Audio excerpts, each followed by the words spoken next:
Bonjour,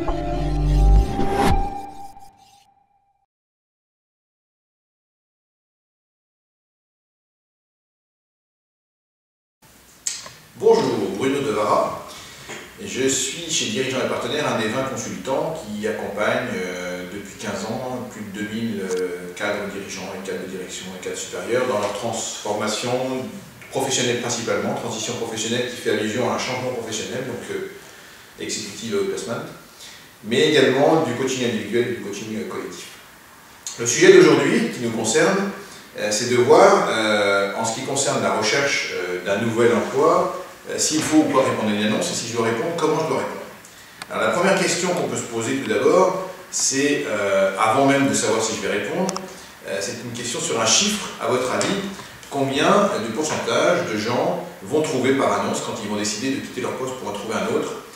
Est-ce que c'est un pourcentage, à votre avis, de 30% des gens vont trouver par une annonce, 20%, peut-être 10 ou moins, je ne sais pas, à votre avis? Vous avez la réponse, en fait, je vais vous la donner, c'est 7%. 7% des cadres dirigeants vont trouver par une annonce, cadre de direction. Plus on monte de hiérarchie, forcément, plus ils vont trouver par une autre réseau que l'annonce. Mais on est au niveau de cadre de direction et cadre dirigeant à 7%.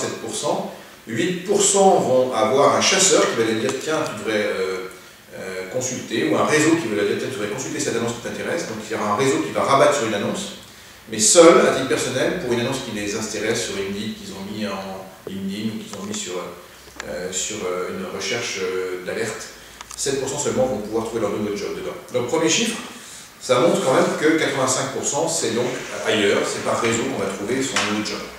Deuxième chiffre important qui me paraît intéressant, c'est combien de temps pour une annonce à laquelle je vais répondre, je vais devoir investir en nombre d'heures.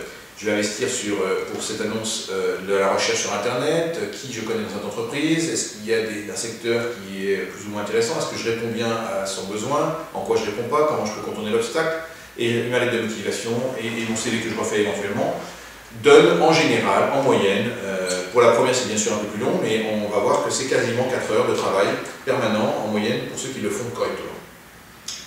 Donc un petit chiffre de 7%, un petit 4 heures de travail quand même, et un troisième chiffre qui me paraît intéressant pour vous à connaître, avant de savoir si vous allez bien répondre à cette annonce, c'est le nombre de personnes qui va répondre à cette annonce. Dans une zone urbaine, Lyon-Paris, dans les grandes villes, dans une entreprise de notoriété, vous allez avoir 200 personnes qui vont répondre. 200 personnes, c'est quand même beaucoup de concurrents pour vous. 100 et presque moins de 100 vont être dans le brief, donc ça veut dire que plus de 100 ne seront pas dans ce brief, seront écartés tout de suite.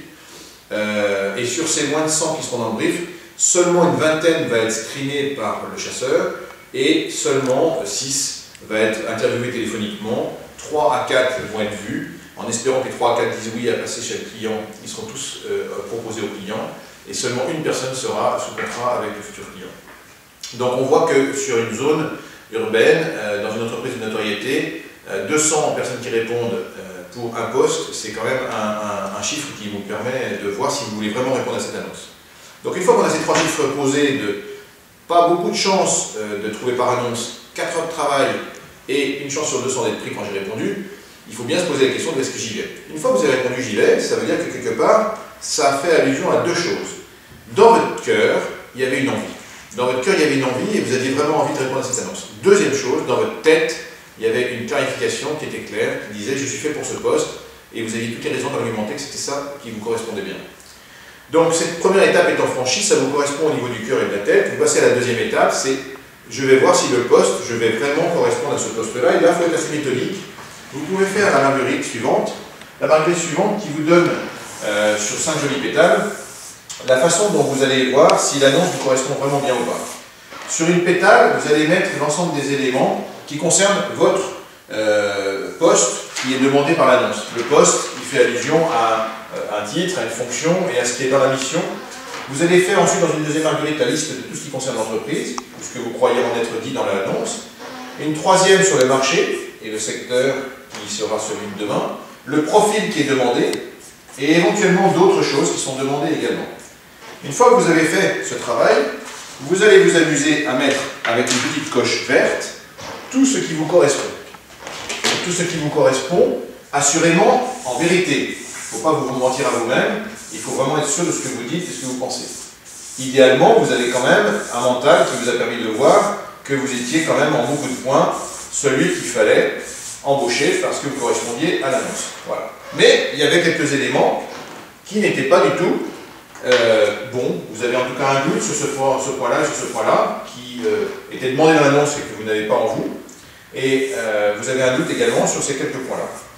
Ces quelques points rouges sont des alertes et vous font dire est-ce que j'ai capacité de passer au-dessus ou pas.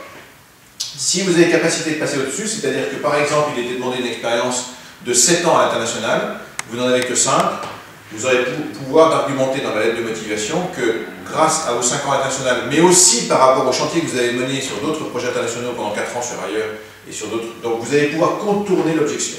Et sur ces points rouges, est-ce que vous avez capacité de contourner les obstacles dans la lettre de motivation? Si oui, alors à ce moment-là, vous allez pouvoir répondre à l'annonce. Sinon, si ces points rouges sont trop nombreux, il y a un doute. Et le chiffre magique, c'est que vous êtes en capacité à 90% et plus de vert ou de rouge contournable de pouvoir répondre à cette annonce.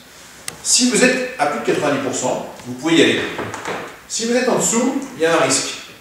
Il y a un risque parce que vous allez probablement être, on disait tout à l'heure, écarté assez vite parce que pas dans le brief.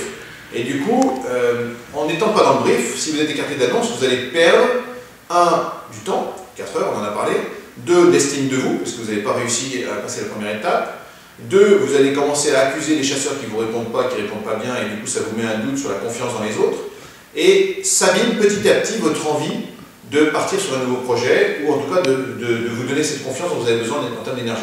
Donc moi je vous conseille d'abord de faire ce travail de la marguerite, et d'être sûr qu'à 90% vous êtes en lien avec cette annonce. Vous pouvez donc ensuite voir ce qui est dans votre CV bien écrit, dans l'ensemble de ce qui est demandé, et ce qui n'est pas dans le CV, de le lire dans la lettre. Donc dans la lettre, vous allez voir apparaître ce qui n'est pas dans ce CV qui est demandé, et argumenter les points rouges que vous n'avez pas mis, donc acquis, mais que vous pouvez contourner par une argumentation derrière. Ça vous amène à la lettre. La lettre de motivation, c'est l'essentiel même de votre motivation, c'est celle qui décrit ce que vous voulez faire. Et quand vous vous adressez à quelqu'un, vous vous adressez en lui parlant de vous d'abord, ou en lui parlant de lui d'abord. Quand vous dites bonjour à quelqu'un, vous dites bien comment ça va, et donc vous vous intéressez à l'autre. Donc dans une lettre, c'est exactement pareil. On va d'abord s'intéresser à l'autre, et soit vous vous intéressez en écrivant au chasseur, soit vous vous intéressez à l'entreprise. C'est très souvent le cas de l'entreprise, monsieur le président, monsieur le directeur, que vous allez avoir comme lettre en tête, mais ça peut être au chasseur. Dans les deux cas, vous parlez de lui. Si c'est un chasseur, vous êtes en train de chasser pour une entreprise qui. Si c'est le président, vous êtes une entreprise qui.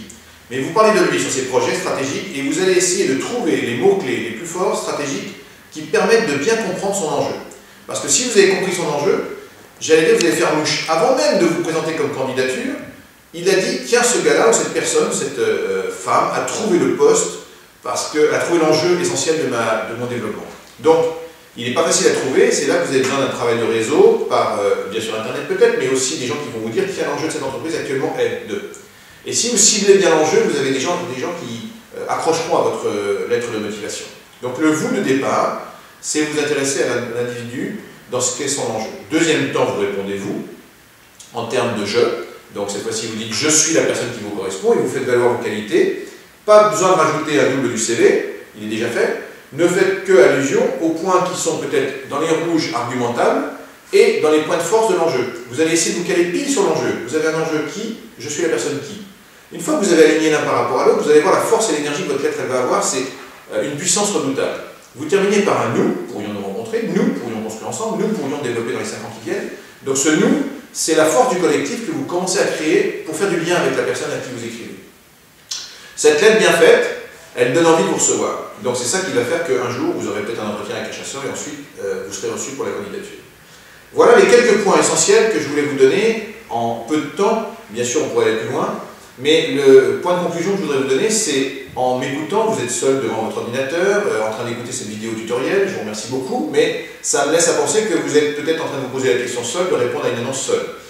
Et je voudrais juste simplement vous engager à réfléchir à cette idée de ne restez pas seul, pour créer votre collectif avec un cercle autour de vous, un club, un réseau, des anciens, des amis, des relations, un cabinet, je ne sais, mais pour pouvoir nourrir vos réseaux, parce qu'on a dit tout à l'heure en introduction, c'est d'abord et avant tout par réseau 85% que vous allez trouver votre démarche du nouveau projet.